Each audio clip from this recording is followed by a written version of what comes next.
So hello, welcome to the channel. My name is Koron Pierre, and if you don't know me, I'm a life coach and your relationship guy. Hopefully, we can work together in the future. Now let's talk about it. So, if you haven't got the chance, definitely take the chance to subscribe to the channel and hit the bell icon so you get all the notifications, and then like the video so more cool people could check out the video. So yes, this is the YouTube page. We got up to 66 subscribers, but we're going to get into a special topic today.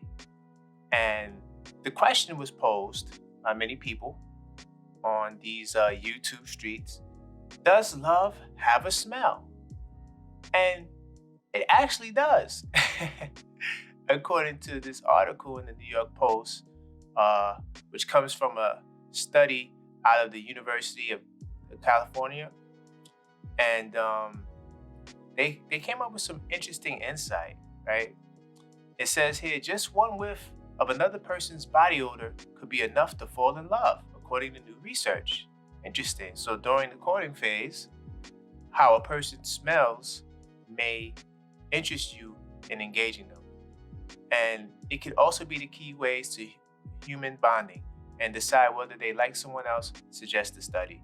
Some animals use odor from a very early age to create attachments to family members, and humans can develop relationships in a similar way, according to the research. Very interesting. I know people don't really look at smell that way typically. A lot of times when we talk about smell, it's typically associated with a negative outlook on it. Like a person might smell bad and that might turn you off. We haven't really thought about or considered whether or not the smell of a person will make us attracted to them. Unless like we think about like perfumes and colognes maybe. But let's see what they're talking about here. It says, scientists say that means our response to other people's odor could be the key mechanism in human bonding, falling in love, and deciding whether we like someone. Now, the researchers at the University of California, San Diego have found out our brains react to these odors, shedding light on the root of attraction. Co-author Dr. David Dulkis said, you can imagine how important this is for social preference and behavior. We have innate responses in relationships, falling in love, and deciding whether we like someone. We use a variety of cues, and these odorants can be part of social preference equation. Wow.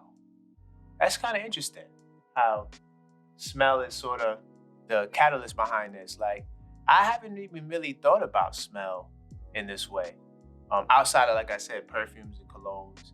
But it's saying that based on the natural odors, it can provide some, catalyst for us to be attracted. Scientists have long known about such animal kinship attachments, some known as imprinting, but the mechanisms underlying them have been hidden in a black box at the cellular and molecular levels.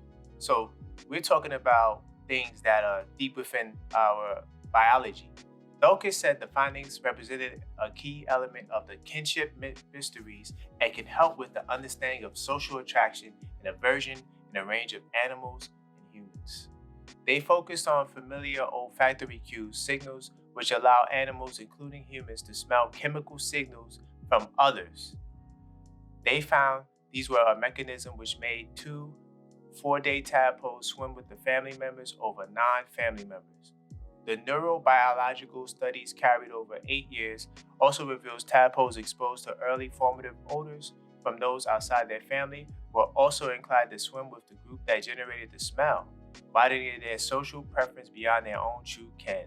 Wow, so based on the familiarity of smells, they were open to socializing with others outside of their family, environment. So that's deep.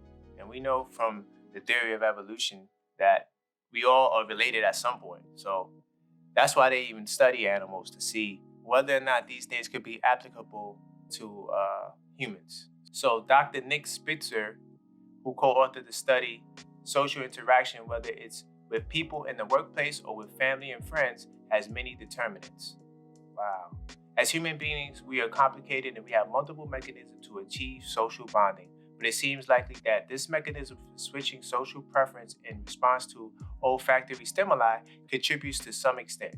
So it is true. I mean, love can have a smell. It could be something about your partner or the person that you like and you're looking to date that makes you attracted to them. So yes, it's true. It seems that smell does influence us when we're talking about selecting potential mates and even the mate that we currently have. Hey, it's something on the cellular level that may trigger certain chemical smells that you like and you're not even aware of it. Because outside of perfume or something like that, maybe a nice shower or something, I don't really notice any other smell. Like my thing is, hopefully you don't smell bad, because if you do, then that's just not gonna work.